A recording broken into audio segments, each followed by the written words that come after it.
Hello everyone, কেমন আছো তোমরা? তোমাদের জন্য নতুন একটি রোমান্টিক চাইনিজ ড্রামা নিয়ে হাজির হয়েছি, যেখানে দেখানো হবে মেয়েটি বিয়ে থেকে পালানোর জন্য তার ভাসুরকে নিচে প্রেমের জালে ফাঁসানোর চেষ্টা করে, কিন্তু সে বুঝতেই পারে না তার ভাসুর অনেক আগে থেকেই তাকে লাইক করতো। তো কেমন হবে এদের লাভ স্টোরি? তো চলো আর কথা না বাড়িয়ে এদের সিজনিং কেমিস্ট্রির রোমান্টিক ড্রামাটি দেখে আসি। গল্পের শুরুতে আমাদের ফিমেল লিড শিনিংকে দেখানো হয়। আজকে তার এঙ্গেজমেন্ট, আর সে বুঝতে পারে তার ফিয়ন্সি তাকে নয়, তার ফিয়ন্সি সেক্রেটারিকে পছন্দ করে। আর 3 বছর ধরে যে রিলেশনে আছে এটা শুধুমাত্র দেখানোর রিলেশনশিপ, আর সেই রিলেশনশিপ থেকে বের হওয়ার জন্য তার ফিয়ন্সির সৎ ভাইকে বিয়ে করতে চায়, যে সোয়ান ফ্যামিলির অবৈধ ছেলে, আর তার নাম হচ্ছে সোয়ান চ্যাং। সবাই বলে চ্যাং অনেকটা কটু টাইপের, তার মনে কখনো কারোর জন্য দয়া মেয়া সৃষ্টি হয় না, আর এই সুযোগটাই নিং কাজে লাগাতে চায়। এরপর আমরা সোয়ান চ্যাংকে দেখতে পাই যে বৌদ্ধর প্রার্থনা করছিল, সেখানে নিং যায়, তাকে সিরিয়াস করার ট্রাই করে, নিজের ড্রেসের জিপ লাগানোর কথা বলে। তখন চ্যাং তো তাকে পাত্তাই দিচ্ছিল না। নিং বলে, তোমার কি ভয় লাগছে? তখন সে বলে, তোমার কিন্তু অনেক বড় সাহস। এদিকে নিং মনে মনে ভাবে, আমি যদি এই বিয়ে পরিবর্তন করতে চাই তাহলে তোমার সাথে আমার থাকতে হবে। এদিকে চ্যাংও সেই সুযোগে তাকে কিস করতে থাকে। হঠাৎ করে বাইরে থেকে সোয়ানের আওয়াজ শোনা যায়, যে তার ফিয়ন্সি, আর সে তার নাম ধরে বাইরে ডাকতে থাকে। তখন সোয়ান কোনো সাড়া শব্দ না পেয়ে ভিতরে আসার চেষ্টা করে। নিং তাকে সেখানেই ওয়েট করতে বলে। এদিকে চ্যাং বলে, তুমি অনেক ভালো মিথ্যে বলতে পারো। এরপর তার ফরহেড একটা কিস করে, আর সেখান থেকে নিং চলে যায়। চ্যাং বলে, তুমি কি সত্যি আমাকে ভুলে গেছো? তখন একটা ফ্ল্যাশব্যাকে দেখানো হয়, আসলে নিং যখন তার ভাইয়ের মেডিকেল খরচ বহন করার জন্য টাকার জন্য হন্যি হয়ে চারদিকে ঘুরছিল, তখন চ্যাং তাকে সাহায্য করেছিল তার সাথে নাইট স্পেন্ড করে। আর ওদিনই তাদের প্রথম মিটিং হয়েছিল, কিন্তু নিং কোনো কিছুই মনে করতে পারছে না। এদিকে চ্যাং তার অ্যাসিস্ট্যান্টকে কল দিয়ে আজকে পুরো ঘটনা মনিটর করতে বলে। অন্যদিকে আমরা নিংকে দেখতে পাই যে স্টেজে তার ফিয়ন্সিকে ডাকে। তার ফিয়ন্সি তার সেক্রেটারিকে ছেড়ে আসতে চাচ্ছিল না। তখন সে কটু কথা শুনিয়ে দেয় যে তার সেক্রেটারি তো সবসময় তার পাশেই থাকে। তখন সেখানে আশোয়ানের দাদু আসে, যে কিনা নিংকে পছন্দ করেছিল আর আশোয়ানের সাথে তার বিয়ে দিচ্ছে। কিন্তু আশোয়ান নিংকে পছন্দ করে না, সে তো তার সেক্রেটারিকে পছন্দ করে। কিন্তু দাদুর উত্তরসূরি পাওয়ার জন্য সে এই বিয়েতে রাজি হয়েছে। এদিকে আশোয়ান আর নিং যখন ড্রিঙ্ক করছিল, তখন তার সেক্রেটারি বলে তার ভাইয়ের মেডিকেল খরচ তো দাদুরাই বহন করছে, সে তো অনেকটা গরিব। তখন নিং ইচ্ছে করে আশোয়ানের হাতে চিংড়ি মাছ ছিলে তাকে খাওয়াই দিতে বলে। এটা দেখে তার সেক্রেটারি অনেকটা জেলাস ফিল করে। অন্যদিকে আমরা চ্যাংকে দেখি যে তার নিজের পা দিয়ে নিংকে ঠেলতে থাকে, যাতে সেও অনেকটা জেলাস ফিল করছে, আর এটা নিংও একটু একটু টের পাচ্ছিল।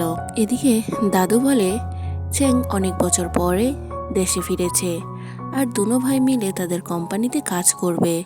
এরপর দাদু আশুয়ানকে একটা আংটি দেয়, যেটা সে নিংকে পরিয়ে দেয়। নিংও এখানে একটা ফ্যাক স্মাইল দেয় আর মিথ্যে খুশি হওয়ার অভিনয় করে। এগুলো দেখে ওই সেক্রেটারি সেখান থেকে চলে যায়, কারণ সে অনেকটা জেলাস ফিল করছিল। অন্যদিকে আমরা চ্যাংকে দেখতে পাই যে নিংকে তার হাতের বৌদ্ধর ওই তাবিজটি দিয়ে দেয়, যেটা কিনা সে খুশি খুশি গ্রহণ করে নেয়।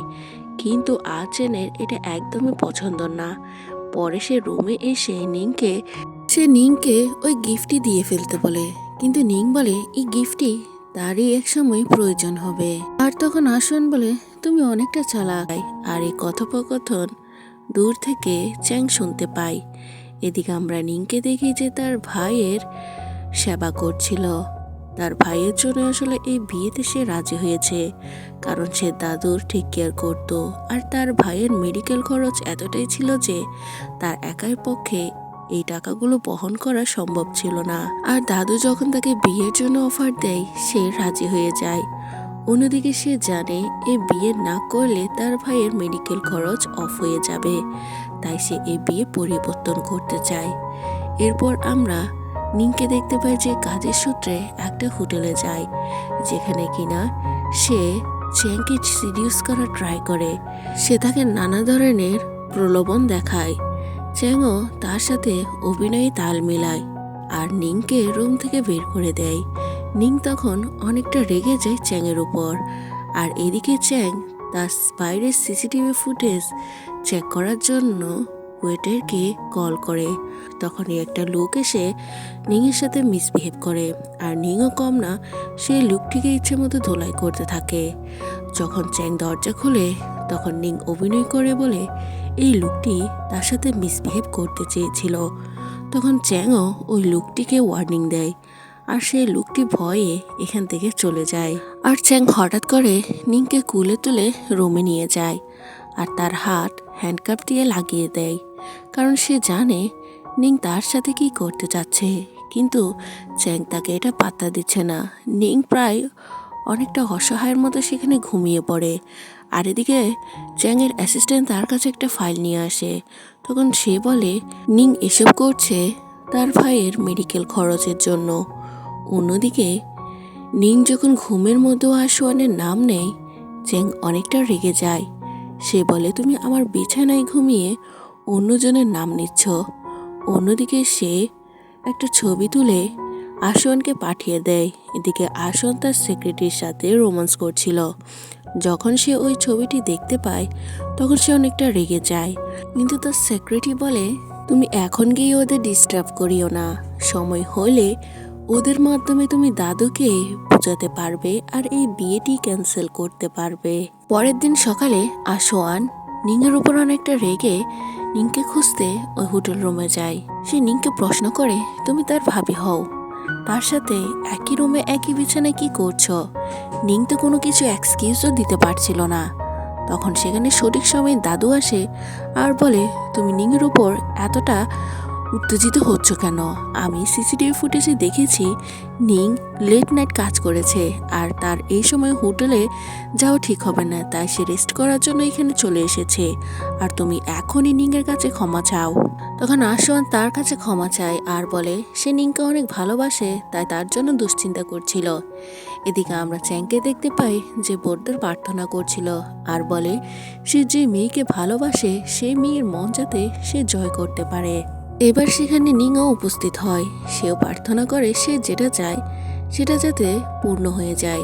এরপর সে চ্যাংকে সিডিউস করার জন্য তাকে ধন্যবাদ স্বরূপ একটা কিস দেয়। এতে চ্যাং অনেকটা রেগে যায়, কারণ চ্যাং বুঝতে পেরেছে সে ভালোবেসে নয়, সেই বিয়ে পরিবর্তন করার জন্য চ্যাংকে সিরিয়াস করার ট্রাই করছিল। তাই সে তাকে অ্যাভয়েড করে সেখান থেকে চলে যায়। এদিকে এরা সবাই মিলে ফ্যামিলি ডিনার করে। দাদু তো তাদের খুব শীঘ্রই গ্র্যান্ডসন আনারও কথা বলছিল, আর নিংকে এখানে থেকে যাওয়ার কথা বলে। নিংও বাধ্য হয়ে এখানে থেকে যায়। সে একটা রুমে একটা হট ড্রেস পরে কিছু ছবি তুলে চ্যাংকে পাঠিয়ে দেয়। অন্যদিকে হঠাৎ তার রুমে আশুয়ান চলে আসে, যাকে দেখে নিং ভয় পেয়ে যায় আর বলে তুমি এখানে কি করছো? সে বলে দাদু বলেছে গ্র্যান্ডসনের কথা, তাই আমি খুব শীঘ্রই ট্রাই করছি। তখন নিং বুদ্ধি করে তাকে ড্রিঙ্ক করার কথা বলে, আর ড্রিঙ্কে কিছু নেশা জাতীয় মিশিয়ে দেয় যাতে তার ঘুম হয়ে যায়। আর সেই সুযোগে সে রুম থেকে বেরিয়ে পড়ে। আর রুম থেকে বের হওয়ার সময় তার সাথে চ্যাংয়ের দেখা হয়, যে কিনা নিংকে সন্দেহ করে আর তাকে কটু কথা শোনায়। হঠাৎ তাদের ঝগড়াঝাটি শুরু হলে তাদের সামনে দাদু চলে আসে, আর তারা দাদুর কাছ থেকে লুকানোর জন্য নিংয়ের রুমে চলে আসে। দাদু তো চেক করছিল আশুয়ান আর নিংয়ের মাঝে কিছু হচ্ছিল কিনা। তখন সে চ্যাংকে ওই ধরনের আওয়াজ করতে বলে, আর দাদু মনে করে আশুয়ান আর নিংয়ের মাঝে ইন্টিমেশন হয়ে গিয়েছে। এতে দাদু তো খুশি হয়, কিন্তু চ্যাং তো অনেকটা অবাক হয়ে যায় আর তাকে লায়ার বলতে থাকে। সকালে আশুয়ানের ঘুম ভাঙলে সে বুঝতে পারে নিংয়ের সাথে তার কোনো কিছুই হয়নি, সে তো ঘুমিয়ে পড়েছে। আর এসব কিছু কিসের প্ল্যান হচ্ছে তাকে জানতে হবে। অন্যদিকে নিং জানতে পারে তার ভাই হঠাৎ করে অসুস্থ হয়ে গিয়েছে, আর যে মেডিসিনটি দেওয়ার কথা সেটা দাদুর কাছে আছে। আর এই খবরটি চ্যাংও জানতে পারে। এদিকে নিং দাদুর সাথে দেখা করতে যায়, কিন্তু আশুয়ান দাদুর সাথে দেখা করতে দেয় না। সে বলে তোমার ভাইয়ের ওই ওষুধটি একমাত্র আমার সাথে বিয়ে হওয়ার পরই পাবে, কিন্তু সে এখানে বলে বিয়ে তো এখন অনেক লেট। তখন সে চ্যাংয়ের কাছে যায় তার কাছে সাহায্য চাইতে, কিন্তু চ্যাং বলে তুমি শুধুমাত্র আমাকে ইউজ করছো। চ্যাং বলে আমার সাথে তোমার যদি এঙ্গেজমেন্ট হয় তাহলে তুমি তোমার পজিশন ফিরে পাবে, কারণ তুমি এখন শুধুমাত্র জেনারেল ম্যানেজার আছো। আমি তোমাকে কেন ইউজ করব শুধুমাত্র একটা পজিশন পাওয়ার জন্য? আমার যেটা পাওয়ার সেটা আমি নিজের যোগ্যতায় নিয়ে নিব। তখন সে তাকে সিডিউস করার ট্রাই করলে চ্যাং অনেকটা রেগে যায় আর তাকে এখান থেকে উঠে চলে যেতে বলে। তখন সেখানে ওয়েটার নিংকে চলে যেতে বলে, আর চ্যাং বলে তুমি কখন বুঝবে আমি কি চাই? আমি চাই তুমি আমাকে সত্যি সত্যি অ্যাকসেপ্ট করে নাও। এদিকে চ্যাং নিংকে ডাইরেক্টলি হেল্প না করলেও ইনডিরেক্টলি তাকে হেল্প করে। আশুয়ান আর তার সেক্রেটারি কিছু রোমান্টিক ছবি নিংয়ের কাছে পাঠায়, আর দাদুর কাছেও। দাদু তো তখন নিংকে বোঝানোর চেষ্টা করে। অন্যদিকে আশুয়ান এখানে এসে উল্টো নিংয়ের উপরই সব দোষ চাপিয়ে দেওয়ার চেষ্টা করছিল, কিন্তু যখন সে ছবিগুলো দেখে সে বলে হয়তো তাকে কেউ ফাঁসাচ্ছে, তার সাথে সেক্রেটারির কোনো সম্পর্ক নেই। এখানে দাদু তাকে ওয়ার্নিং দেয় দ্বিতীয়বার যদি এমন হয় তাহলে সে ওয়ারিশ সূত্র থেকে সব কিছু হারিয়ে ফেলবে। আর এখানে তার ভাইয়ের মেডিসিনের কথাও উল্লেখ করা হয় যে এখানে চ্যাংই তাকে সাহায্য করেছিল। তখন চ্যাং সেখানে উপস্থিত হয়, আর তখন দাদু বলে নতুন প্রজেক্টের ইনচার্জ হিসাবে আমি চ্যাংকে দায়িত্ব দিয়েছি। এটা শুনে আশুয়ান অনেকটা রেগে যায়। সে বলে এতদিন তো আমি এই প্রজেক্ট নিয়ে কাজ করছিলাম। তখন সে বলে আমি জানি না এটা ওকেই করতে হবে। অন্যদিকে আশুয়ান দাদুকে বারবার কনভিন্স করতে চায় সে এই প্রজেক্টের জন্য অনেক কষ্ট করেছে, এই প্রজেক্ট যাতে চ্যাংকে না দেওয়া হয়। তখন দাদু তাকে ওয়ার্নিং দেয় আর বলে তুমি তোমার সেক্রেটারির কাছ থেকে দূরে থাকো। অন্যদিকে নিং দাদুর যখন টেক কেয়ার করছিল তখন সে দাদুকে বলে সে এই বিয়েটা কিছুদিনের জন্য পিছিয়ে নিতে চায়, আর সে আশুয়ানের সাথে সময় কাটানোর জন্য তাদের সোয়ান কোম্পানিতে জয়েন্ট হতে চায়। তখন দাদু রাজি হয়ে যায়। এদিকে আশুয়ান আর তার সেক্রেটারি অফিসে রোমান্স করছিল। সেখানে নিং উপস্থিত হলে সেক্রেটারি টেবিলের নিচে লুকিয়ে যায়। নিং তো এটা বুঝতে পারে আর ইচ্ছে করে তার জুতো দিয়ে পাড়া দিতে থাকে। বেচারি তো ব্যথাতে ছটফট করছিল, কিন্তু নিং এগুলো দেখে মজা নিচ্ছে। এদিকে আশুয়ান্ত অনেকটা রেগে বলে তুমি এখানে কি করছো? তখন নিং বলে দাদু বলেছে তোমার সাথে টাইম স্পেন্ড করার জন্য কোম্পানিতে আসতে। অন্যদিকে অফিস থেকে বের হলে তার সাথে চ্যাংয়ের দেখা হয়। চ্যাং বলে তুমি এখানে কি করছো? সে বলে আমি শুধুমাত্র নিজের চোখে দেখতে এসেছি। সে বলে তুমি জানো না এটা সোয়ান ট্রাইট্রি, এখানে কোনো কিছু করলে সবার পাবলিকে চলে আসবে। তখন নিং বলে তুমি কি ভয় পাচ্ছ? আমাকে নিয়ে দুশ্চিন্তা করছো? কিন্তু চ্যাং তার সামনে কোনো কিছুই প্রকাশ করে না। আশুয়ান নিংকে চারদিকে খুঁজতে থাকে আর তাকে কল দিতে থাকে, আর এটা চ্যাং আর নিং বুঝতে পারে।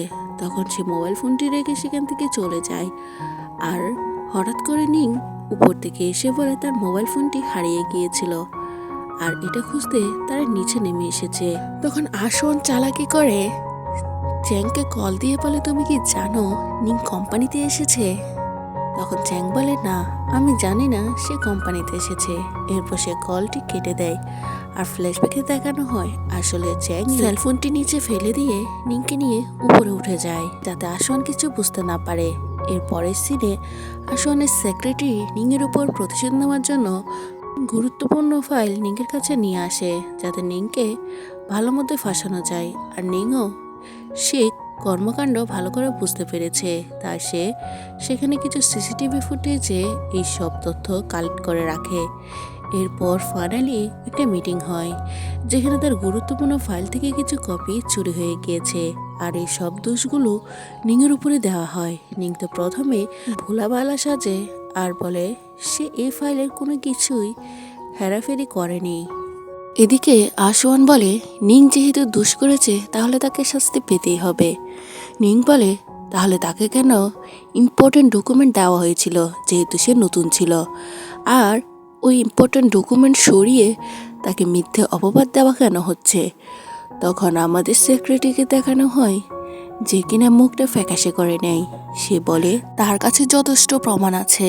আর তখন সে সবাইকে ওই সিসিটিভি ফুটেজগুলো দেখায়, যেখানে সেক্রেটারিকে দেখানো হয় ইচ্ছে করে কিছু ডকুমেন্ট চুরি করে ফেলে। আবার আমাদের আসওয়ান তার সেক্রেটারির পক্ষ নিতে গেলে নিং বলে, তুমি তো বলেছিলে শাস্তির মধ্যে হতে হবে, তাই ওকে এখনই কোম্পানি থেকে ফায়ার করতে হবে। যেখানে আছেন এবং আশেপাশের কোম্পানির সব সদস্যরা এই সিদ্ধান্তে একমত। তারা চায় না কোম্পানিতে কোনো শত্রু থাকুক। আর এখানে আসওয়ান বাধ্য হয়ে তাকে কোম্পানি থেকে বের করে দেয়। অন্যদিকে আচেং আর নিংকে দেখানো হয় যারা অনেকটা ক্লোজ ছিল, যেখানে সে তাকে ধন্যবাদ জানায়। অন্যদিকে নিং যখন দাদুর সাথে ছিল, দাদু বলে আচেং এর জন্য সে মেয়ে দেখছে যে কিনা অনেক ভালো। এটা শুনে নিং তো অনেকটা আপসেট ফিল করে। এরপরের সিনে আমরা আচেং এর উঠবে ফিয়ন্সিকে দেখতে পাই, যে কিনা অনেকটা প্রিটি ছিল, কিন্তু আচেং তাকে পাত্তা দিচ্ছিল না। সেখানে নিং আসে অনেকটা স্মাইলি ফেস নিয়ে, কিন্তু সে আচেং এর ফিয়ন্সিকে দেখে অনেকটা মনমরা হয়ে যায়। এদিকে সে তাকে ডকুমেন্ট দেখিয়ে একটা সাইনের কথা বলে। এরপর কথা ঘুরিয়ে তাকে জিজ্ঞাসা করে, তুমি তাহলে সত্যি সত্যি এঙ্গেজমেন্ট করছো? আচেং বলে, তুমি এতটা সারপ্রাইজ কেন হচ্ছ? আমার লাইফ আমি যা ইচ্ছে তাই করতে পারবো, এটার কৈফিয়ত আমি তোমাকে দিব না। এরপর সে ফাইল দেওয়ার সময় তার সাথে তার হাতের টাচ লাগে। অন্যদিকে সেখানে তার ফিয়ন্সি আসে। তখন নিং সেখান থেকে চলে যায়। আর ওই মেয়েটি বলে, তুমি তো অনেক ভালো ফ্লার্ট করতে পারো। তখন সে তাকে কথা ঘুরিয়ে বলে, আসলে আমি এঙ্গেজমেন্ট করতে পারবো না। ওই মেয়েটি তখন বলে, আচ্ছা চলো আমি তোমাকে সাহায্য করি। নিং কি তোমাকে পছন্দ করে নাকি পছন্দ করে না? তুমি আমার সাথে হাত মেলাও, আর এতে আমাদের কোম্পানিরও লাভ হবে। তুমি আমাদের কোম্পানির কন্ট্রাক্টে সাইন করে দিও। তখন আচেং রাজি হয়ে যায়। এর পরের দিনে আমরা নিংকে দেখতে পাই যে একটা হট ড্রেস পরে আচেংয়ের কাছে যায়, তাকে সিডিউস করে ট্রাই করে। কারণ সে মনে মনে ভাবে ও যদি এই সময় তাকে ভালো করে সিডিউস করতে না পারে, তাহলে তার বিয়েটি ক্যান্সেল হবে না, আর না হলে তার ভাইয়ের মেডিকেল বিলও পরিশোধ হবে না। এদিকে সে রাগ করে তাকে বের করে দেয়। আর আচেং বলে, তুমি কি কখনোই বুঝবে না আমি তোমার এসব চাই না, তোমাকে চাই। এর পরের দিন সকালে নিং দেখতে পায় যে তাদের বাড়িতে আচেং এর ফিয়ন্সির ফ্যামিলি মেম্বাররা সবাই উপস্থিত হয়, যেখানে তাদের এঙ্গেজমেন্টের দিন ঠিক করা হচ্ছে। এসব শুনে নিং অনেকটা কষ্ট পায় আর ওয়াশরুমের নাম বলে সেখান থেকে চলে যায়। যখন আচেং আসে তখন তার উডবি ফিয়ন্সি বলে, তোমার সুইট হার্ট আমাদের এখানে দেখে অন্য কিছু মিন করে চলে গেছে। তখন আচেং তার পিছু পিছু যায় আর জিজ্ঞাসা করে, সত্যি সত্যি কি তুমি এঙ্গেজমেন্ট করে নিচ্ছ? তখন আচেং উল্টো নিংকে প্রশ্ন করে, তোমার কি? তুমিও তো আশুয়ানকে এঙ্গেজমেন্ট করছো। এরপর সে বলে, আমি তোমাকে বারবার বোঝানোর চেষ্টা করেছি, 10 কদম তোমার সামনে এলে তুমি তার থেকে পিছু সরে যেতে। তখন নিং বলে, আমি তোমাকে পছন্দ করি। এটি শুনে আচেং তাকে ফোর্সফুলি কিস করে দেয়। তাদের রোমান্টিক কিস দেখানো হয়। এরপর সে তাকে কোনো কিছু না বলে চলে যায়। আর ওই মুহূর্তে আচেং এর প্রতি তার ফিলিংস ট্রু। এদিকে নিং শুনতে পায় যে আশুয়ান কিছু একটা প্ল্যান করছে। আসলে সে নিংকে ফাঁসিয়ে আচেংকে এই বাড়ি আর কোম্পানি থেকে বিতাড়িত করতে চায়। এর পরের দিনে আমরা দেখতে পাই তার দাদু তাকে সরাসরি জিজ্ঞাসা করে, আচেং তুমি কি ওকে পছন্দ করো? সে বলে না, সে অন্য একজনকে পছন্দ করে। এই কথা শুনে নিং তো অনেকটা অবাক হয়ে যায়। আর আচেং ভাবে সে সবার সামনে সত্যিটা নিয়ে আসবে একদিন। অন্যদিকে আমরা আশুয়ানকে দেখতে পাই যে কিনা তার সেক্রেটারিকে নিয়ে আসে নিংয়ের কাছে ক্ষমা চাওয়ার জন্য, আর তার ড্রিঙ্কে ড্রাগ মিশিয়ে দেয়। তার সেক্রেটারি এসে নিংকে ক্ষমা করে দিতে বলে। সে বলে, আমাকে এই প্রথমবারের মতো ক্ষমা করে দাও, আরেকটা চান্স দাও। এরপর তাকে ড্রিঙ্ক করতে বলে। যখন সে ড্রিঙ্ক করে হঠাৎ তার মনে হয় এই ড্রিঙ্কে কিছু মিশানো আছে। সে প্রায় অনেকটা বেহুশের মতো হয়ে যাচ্ছে। আর তার সামনে দিয়ে আশুয়ান তাকে নিয়ে যায়।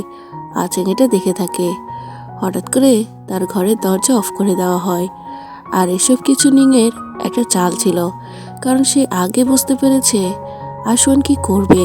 অন্যদিকে আচেংকে মেসেজ করে বলা হয় নিংয়ের কাছে যাওয়ার জন্য। আর তখন নিং আচেংকে মেসেজ করে বলে দেয় তোমার আশা লাগবে না, কারণ এটা আশুয়ানেরই একটা প্ল্যান ছিল। অন্যদিকে আশুয়ান আর তার সেক্রেটারি অনেকটা খুশি, কারণ তাদের প্ল্যান সত্যি সত্যি এক্সিকিউট হবে। এরপর তারা আচেং এর উডবি ফিয়ন্সের কাছে গিয়ে বলে তুমি আচেংকে খুঁজে নাও। এদিকে আশুয়ান তো ডান্স করছিল মনের আনন্দে, যখন সে জানতে পারে সে যেই রুমে নিংকে বন্দি করেছে সেখানে নিং নেই। সেখানে গিয়ে দেখে তার সেক্রেটারি, আর সে অনেকটা ড্রাগের এফেক্টে ছটফট করছে, সেই সাথে আশুয়ানও, কারণ সেখানে ধূপ জ্বালিয়ে দেওয়া হয়েছিল যাতে দুজনের ড্রাগের এফেক্টে ইন্টিমেট হয়ে যায়। এদিকে ফ্ল্যাশব্যাকে দেখানো হয় নিং যখন সবকিছু বুঝতে পেরেছিল তখন মেডকে দিয়ে তাদের ড্রিঙ্ক চেঞ্জ করে নেয়। অন্যদিকে আশুয়ান আর সেক্রেটারি অনেকটা ঘনিষ্ঠ হয়েছিল, আর দাদু এটা দেখে তাদের উপর রেগে যায়। আশুয়ান তো সব দোষ তার সেক্রেটারির উপর দিয়ে দেয়। সেই সুযোগে নিং বলে তুমি আমাকে চিট করছো। আশেপাশের সব গেস্টরাও এদের দুজনের নামে কথা বলতে থাকে। আশুয়ান সব দোষ সেক্রেটারি দিলে সেক্রেটারি প্রকাশ করে দেয় এই সব কিছু আশুয়ানেরই প্ল্যান ছিল। সে নিংকে বিয়ে করে পরে তাকে ডিভোর্স দিয়ে দিত আর সেক্রেটারিকে বিয়ে করত। এগুলো শুনে দাদু অনেকটা রেগে যায় আর আশুয়ানকে মারতে থাকে। অন্যদিকে সেই সুযোগে ফিন্সিও কথা শোনায়। এরপর আশুয়ানকে দাদু ঘর থেকে বের করে দেয়।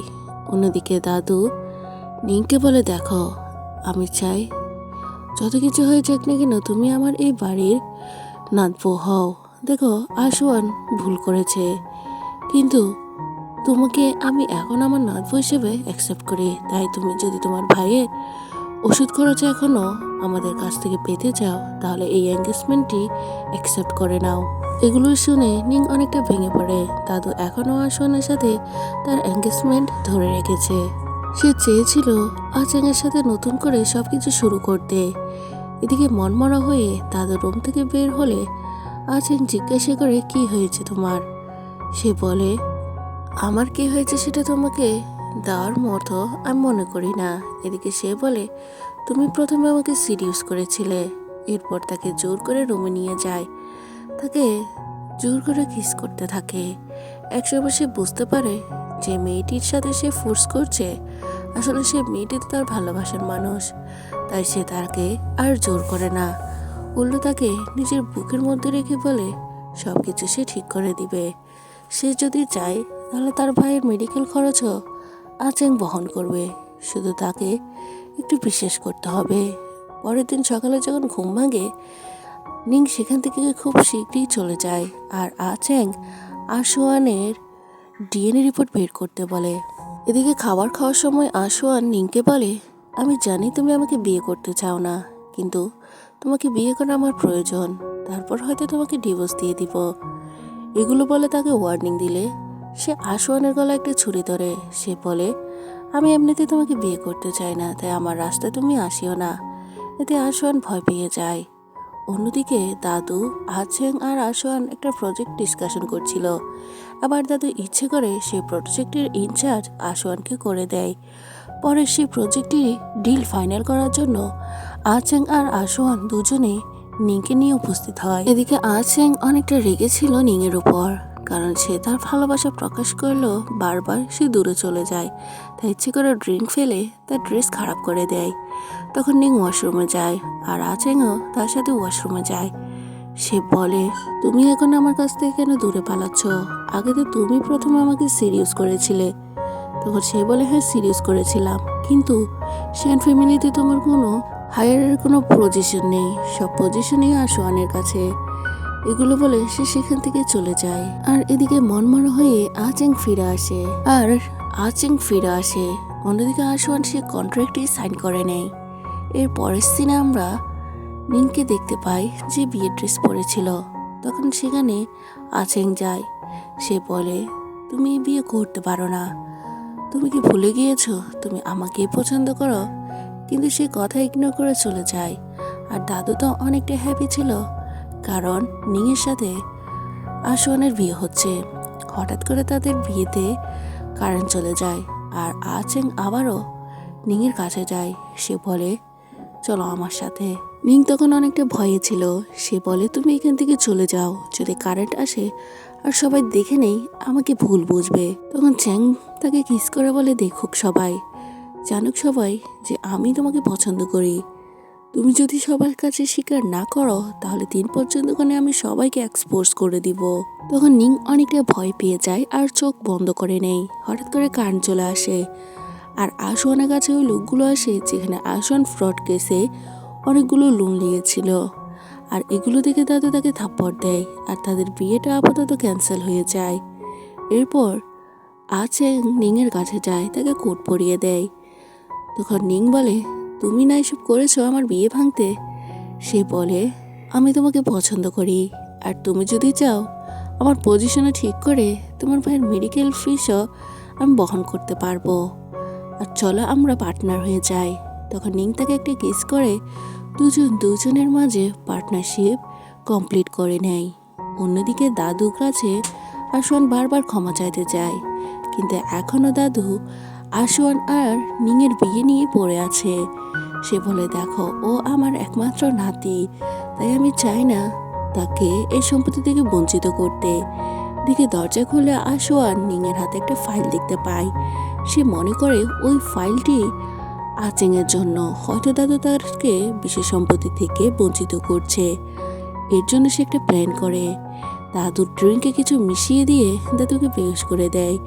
এরপর সে নিংকে একটা মেসেজ দিয়ে একটা রুমে ডাকে আর দাদুর গলায় ছুরি ধরে বলে, তুমি দাদুকে এক্ষুনি ডাকো, কারণ সবচেয়ে বিশ্বস্ত আর ক্লোজ পার্সন হচ্ছে তুমি। তুমি দাদুকে বলে এই ফাইলে সাইন করে নাও, সব বিশেষ সম্পত্তি আমার নামে করে দাও। দাদুরও তখন হুঁশ ফিরে আসে। দাদু তো এসব দেখে অবাক। দাদুকে জিজ্ঞাসা করে, তুমি কি সবকিছু আমাকে বঞ্চিত করছো? তুমি কি সবকিছু আচেংকে দিয়ে দিচ্ছ? এটা শুনে দাদু তো অবাক হয়ে যায়। তখন সে বলে, আমি তো এসব কিছুই করিনি, আর এই ফাইল এই সম্পর্কে তো আমি জানিও না। তখন আশুয়ান বুঝতে পারে এটা একটা প্ল্যান ছিল। সে নিংকে গলা টিপে ধরে। তখন হঠাৎ করে দাদু তাকে এসব করতে নিষেধ করে, কিন্তু তারপরও আশুয়ান তাকে ছুরি দিয়ে আঘাত করতে গেলে সেখানে আচেং চলে আসে নিংকে প্রোটেক্ট করার জন্য, আর তাকে ডিএনএ রিপোর্ট দিয়ে ব্ল্যাকমেল করে, আর সব কিছু তথ্য ফাঁস হয়ে যায়। আসলে আশুয়ান হচ্ছে তার মার আগের ঘরের ছেলে, যে কিনা একটা অবৈধ ছেলে ছিল আচেংয়ের ড্যাডের সাথে বিয়ে হওয়ার আগে। কিন্তু এই কথাটি কেউ জানতো না, দাদুর সাথে আশুয়ানের ডিএনএর কোনো মিলই নেই। তারপরও সে সেন ফ্যামিলির উত্তরাধিকারী কিভাবে হয়, এসব কিছু যখন দাদু জানতে পারে তখন দাদু অনেকটা অবাক হয়ে যায়, কারণ সে এতদিন মনে করে আসছিল আচেংই তার উত্তরাধিকারী না, আশুয়ানি শুধুমাত্র একজন উত্তরাধিকারী। এদিকে রেগে সে যখন নিংকে মারতে যাবে আচেং তাকে নিজের ক্লোজ করে নেয়। তখন নিংয়ের সবকিছু মনে পড়ে যায় যে প্রথম দিনই আচেংই তাকে সাহায্য করেছিল আর তার সাথে নাইট স্পেন্ড করেছিল। এগুলো কল্পনা করে সে ব্লাশিং করে। অন্যদিকে আশুয়ানকে পুলিশ স্টেশনে পাঠানো হয়। আর এদিকে দাদু বলে, আমি চেয়েছিলাম তোমাকে আমার নাতবো করতে। তখন সেন বলে সে সবসময় নিংয়ের পাশে থাকবে। আর এখানে সিনটি কাট হয়ে যায়। এরপর সিনে আমরা নিংকে দেখি যে তার ভাইয়ের কাছে যায়। তার ভাইয়ের এখনো হুঁশ ফিরেনি।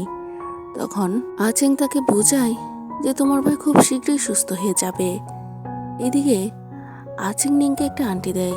সে বলে সে শুরু থেকে নিংকে পছন্দ করে আসছে। তখন সে রিংটি পরে নেয়।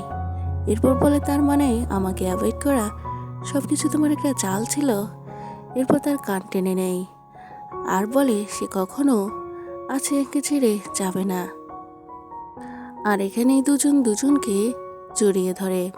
আর আমরা বুঝতে পারি এই লোকটি বাইরে থেকে যতটা হার্ড ছিল না কেন, ভিতরটা তার ততটাই নরম ছিল। তো কেমন লাগলো এই ড্রামাটি কমেন্ট করে জানাও।